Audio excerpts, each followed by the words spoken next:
Good morning friends. मैं हूं engineer Dinesh. दोस्तों, जब मैं 1974 में इंजीनियरिंग करने के बाद मुंबई गया तो एटॉमिक एनर्जी में तो कुछ दिनों तक या अक्सर करके संडे के दिनों में मैं जो यूपी के रहने वाले जो हमारे गांव के और आसपास के लोग थे वो झुग्गियों में रहते थे, तो मैं भी संडे के दिन जाके झुग्गी में उनके साथ रहता था। और जो उनकी जीवन शैली मैंने देखी तो मुझे बहुत पीड़ा हुई।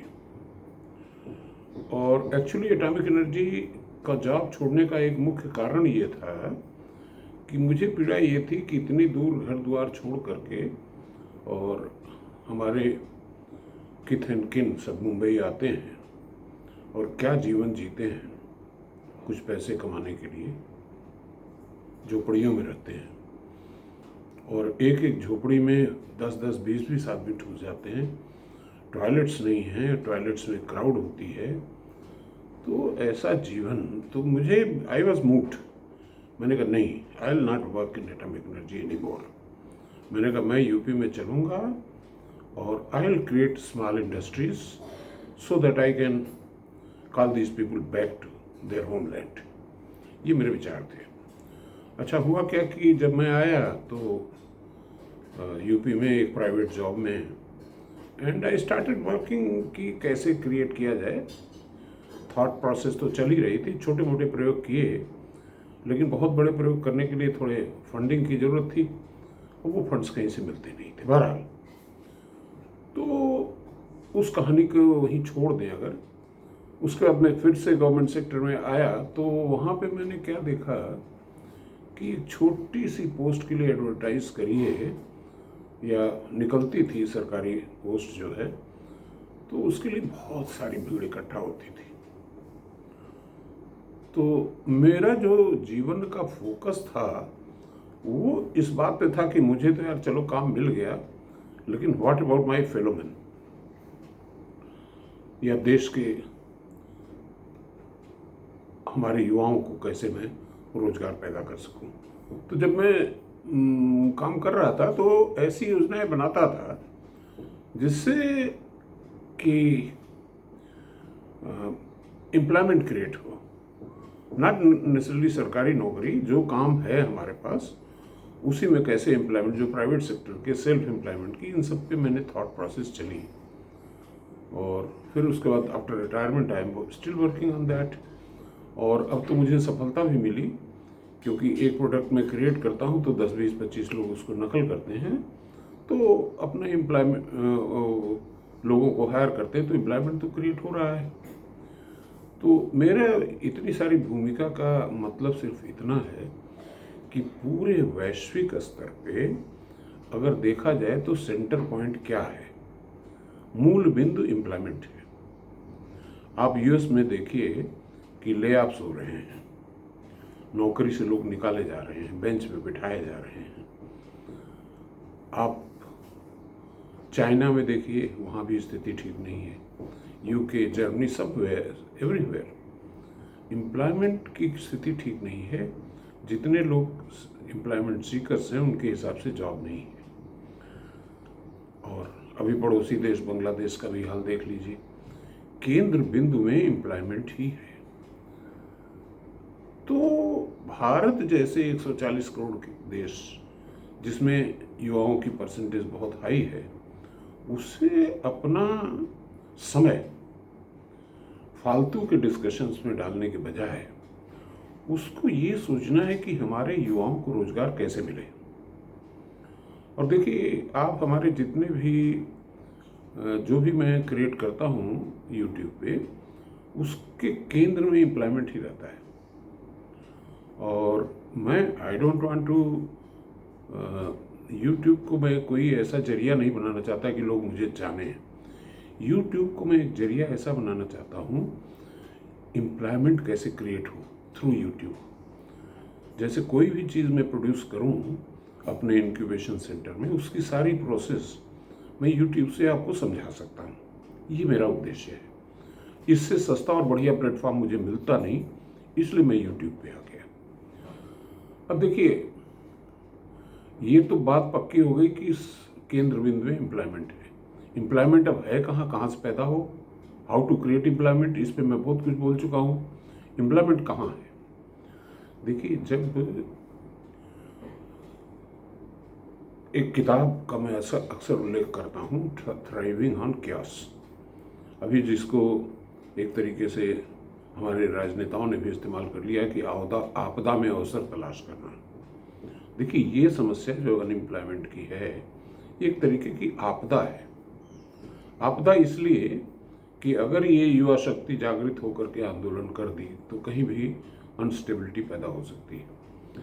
तो जो फ्लैश पॉइंट आने से पहले ही हमको ऐसा करना है कि देखिए, ये जो कोचिंग क्लास वाले हैं, कोचिंग क्लास वाले एम्प्लॉयमेंट जनरेशन के लिए नहीं बात कर रहे हैं। वो जो छोटी मोटी नौकरियां बची हैं थोड़ी मोड़ी, उसी में आपको लड़ा रहे हैं कि आप आओ कोचिंग क्लास में, हम आपको आईएएस बनाएंगे, हम आपको इन सरकारी नौकरी में काम दिला देंगे, सरकारी नौकरी दिला देंगे, any job, not only IAS, IPS, IFS, PCS, so many things. तो मैं इन कोचिंग वालों से सिर्फ एक सवाल पूछता हूँ कि अरे भाई, क्या नौकरियां जितनी हैं उनकी संख्या भी तू बढ़ा सके? और अगर तू हट जाए रास्ते में से तो क्या नौकरियां कम हो जाएंगी? देखिए, हमको ये देखना है कि our effort should be in the creation of job. हमको आपस में लड़ाने वाली बात जो करे, भाई 100 पोस्ट है या 1000 पोस्ट है तो 1000 लोग सिलेक्ट हो जाएंगे, तुम रास्ते से हट जाओ तब भी सिलेक्ट हो जाएंगे, अपने ज्ञान के आधार पे, सेल्फ स्टडी के आधार पे। तो पहली चीज़ तो ये है कि हम एक दूसरे को आपस में लड़ाना बंद करें, कंपटीशन बंद करें। हमारी एनर्जी जानी चाहिए जॉब क्रिएशन पे। तो सरकारी नौकरियों में मेरा एक सुझाव है, देखिए, जो ये विचार आते हैं, इसको, ये कोई कानून तो है नहीं, ये मेरे दिमाग में विचार पैदा होते हैं, मैं निकाल देता हूँ। इस पे चिंतन करे समाज, और हमारे पॉलिटिशियंस भी चिंतन करें, ब्यूरोक्रेट्स देखें कि एक्चुअली अगर इस विचार में कोई सार्थक चीज़ है तो उस पर काम हो। देखिए, एक सबसे बड़ी समस्या क्या है कि जो आदमी सरकारी नौकरी में चला गया, नीचे से लेकर ऊपर तक, तो वो ये मान के चलता है कि ये तो परमानेंट जॉब है, हमको नौकरी से निकाला नहीं जाएगा। On the other hand, private sector में क्या है कि you can be thrown out of job any moment. तो देखिए, वो भी एक्सट्रीम है और ये भी एक्सट्रीम है। हमें स्थिति ऐसी रखनी है कि पहली चीज़ तो ये करना चाहिए कि जितने सरकारी जॉब्स हैं उसका 10% गवर्नमेंट को चाहिए कि रिजर्व में रखे। देखिए, हमारी चयन प्रक्रियाएं जो होती हैं सरकारी क्षेत्र में, उसमें सिर्फ डेटा कलेक्शन में बहुत टाइम लग जाता है, और उसके बाद जो है संबंधित अपॉइंटमेंट एजेंसीज को इन्फॉर्मेशन जाती है, फिर एडवर्टीजमेंट्स होते हैं। It's a long process. I have gone through all this. तो मेरे विचार में होना चाहिए कि अगर मान लीजिए पूरे इंडिया में सपोज कीजिए कि 6000 आईएएस काम कर रहे हैं, तो हमको कम से कम 10% आईएएस का पूल रिजर्व क्लास में रखना चाहिए। This is very important. उसका रीज़न क्या है कि सपोज कीजिए कि देखिए, हर जगह जब कभी आप चुनाव में जाते हैं तो चुनाव में जो सरकारी आदमियों की ड्यूटी लगती है उसमें रिजर्व रखा जाता है। रिजर्व इसलिए कि कोई आदमी बीमार पड़ गया, कुछ हो गया तो रिजर्व वाला आदमी उसकी जगह भेजा जा सके।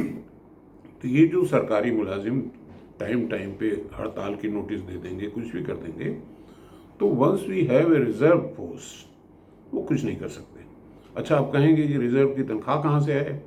रिजर्व की 10% अगर हम रिजर्व रखते हैं तो जो मुलाजिम पहले से काम कर रहे हैं उनकी तनख्वाहें 10% कम कर दो, ऑलरेडी बहुत सैलरी उनको मिल रही है।